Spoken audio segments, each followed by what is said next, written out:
नमस्कार दोस्तों। आज हम इस क्लास में हम पढ़ेंगे भारतीय संविधान में संविधान के लागू होने से आज तक जितने भी प्रमुख संशोधन संविधान में हुए हैं उनका हम जानकारी प्राप्त करेंगे। और आप जो इस चैनल पर अगर नए हैं तो आप इस चैनल को ज़रूर सब्सक्राइब करें, जिससे जो नवीनतम कोई वीडियो आएगा तो आप तक पहुँचे और आपकी प्रतियोगिता और परीक्षा में सहायक सिद्ध हो। और अगर वीडियो पसंद आए तो आप लाइक ज़रूर करें, शेयर करें। आइए हम पढ़ते हैं भारतीय संविधान के प्रमुख संशोधन।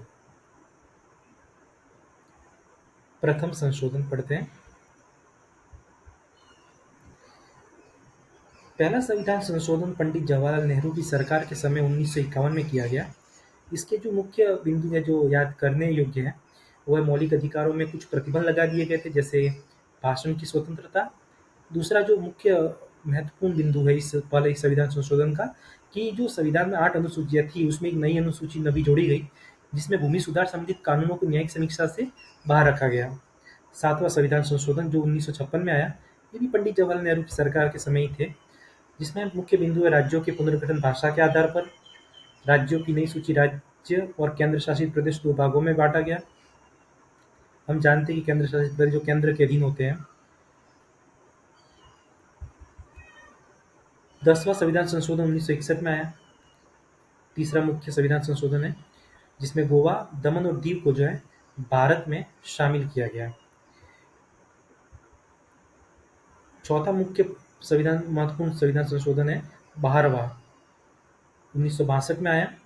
पुर्तगाली क्षेत्र को भारत में विलय किया गया। मोस्ट इंपॉर्टेंट है कि 12वां संविधान जो है जो पुर्तगाली क्षेत्रों से संबंधित था उसको भारत में विलय किया गया। इसमें गोवा, दमन और दीव को पूर्ण रूप से संविधान में शामिल करना इसका मुख्य तत्व है, इसको आप ध्यान रखिएगा। 14वां संविधान संशोधन 1962, पुडुचेरी का भारत में विलय किया गया।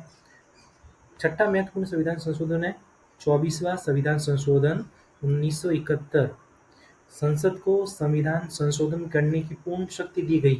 मोस्ट इंपॉर्टेंट है कि संविधान संशोधन करने की पूर्ण शक्ति संसद को किस संविधान संशोधन द्वारा और कब दी गई? 1971 24वें संविधान संशोधन द्वारा, और अनुच्छेद 368 में संशोधन किया गया। नेक्स्ट 25वां संविधान संशोधन, ये भी 1971 में ही आया। संपत्ति के अधिकारों को कमजोर किया गया, मूल अधिकारों पर नियंत्रण किया गया। इसके दो महत्वपूर्ण बिंदु है। 26वां संविधान संशोधन 1971 में आया। राजघरानों की रियासतें समाप्त की गई। प्रीवी पर्स को समाप्त किया गया। यहाँ से क्वेश्चन बनता है कि प्रीवी पर्स को किस संविधान संशोधन के तहत समाप्त किया गया? तो वो 26वां संविधान संशोधन था 1971, याद रखिएगा।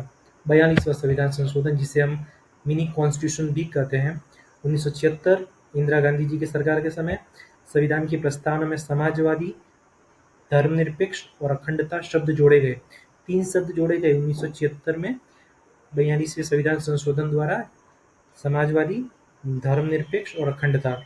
मौलिक कर्तव्यों का समावेश किया गया, भाग 4A। फिर केंद्र को अधिक शक्तियां इसमें दी गई। 10वां महत्वपूर्ण संविधान संशोधन 44वां संविधान संशोधन मोरारजी भाई देसाई की सरकार के समय आया। आपातकालीन शक्तियों को सीमित किया गया। संपत्ति का अधिकार जो था मूल अधिकार से हटाकर कानूनी अधिकार बना दिया गया। 91वां संविधान संशोधन विधेयक 1984 मणिपुरी, नेपाली, सिंधी, कोंकणी आदि भाषाओं को 8वीं अनुसूची में जोड़ा गया। यहाँ से भी क्वेश्चन बनता है। 91वां और 92वां संविधान संशोधन, आरक्षण की सीमा बढ़ाई गई और अन्य पिछड़ा वर्ग के लिए विशेष प्रावधान किया गया।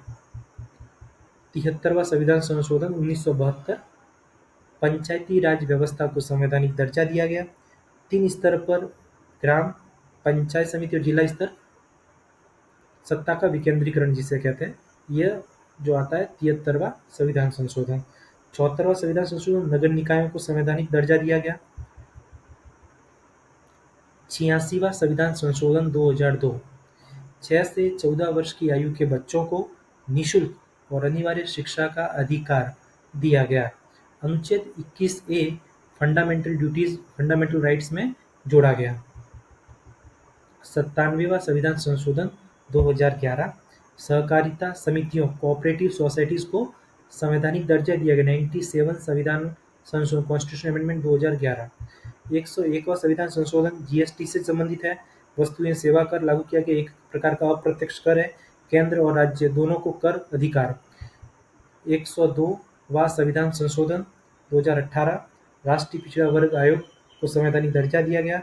संविधान में अनुच्छेद 338 भी जोड़ा गया। नेशनल एनसीबीसी को ओबीसी से संबंधित मामलों में सलाह देने, अनुशंसा करने और निगरानी की संवैधानिक शक्ति मिली 102वें संविधान संशोधन के तहत। उसके बाद 103वां संविधान संशोधन 2019, इसमें आर्थिक रूप से कमजोर वर्गों को 10% आरक्षण दिया गया, जिसे ईडब्ल्यूएस हम कहते हैं। अनुच्छेद 15 और 16 में संशोधन किया गया। सरकारी नौकरियों और शिक्षण संस्थानों में भी आरक्षण का प्रावधान इसमें किया गया। 104वां संविधान संशोधन 2020 में आया। एंग्लो इंडियन आरक्षण इसमें समाप्त किया गया। संसद और राज्य विधानसभाओं में एंग्लो इंडियन समुदाय के लिए आरक्षित सीटें समाप्त की गई, लेकिन अनुसूचित जाति, एससी और एसटी जनजाति के लिए आरक्षण 10 वर्षों के लिए बढ़ा दिया गया, अर्थात 2030 तक। 105वां संविधान संशोधन, राज्यों को ओबीसी सूची तय करने का अधिकार दिया गया।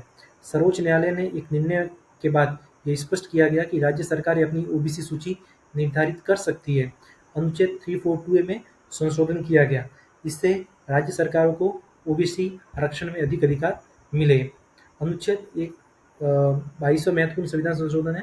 106वां संविधान संशोधन 2023 में आया। इसमें महिलाओं को संसद और विधानसभाओं में आरक्षण दिया गया, जिसे नारी शक्ति वंदन अधिनियम भी कहा गया। 33% आरक्षण लोकसभा और राज्य विधानसभाओं में महिलाओं के लिए निश्चित किया गया। यह प्रभाव 2019 के बाद 29 के बाद जनगणना और परिसीमन प्रक्रिया पूरी होने के बाद लागू होगा। धन्यवाद।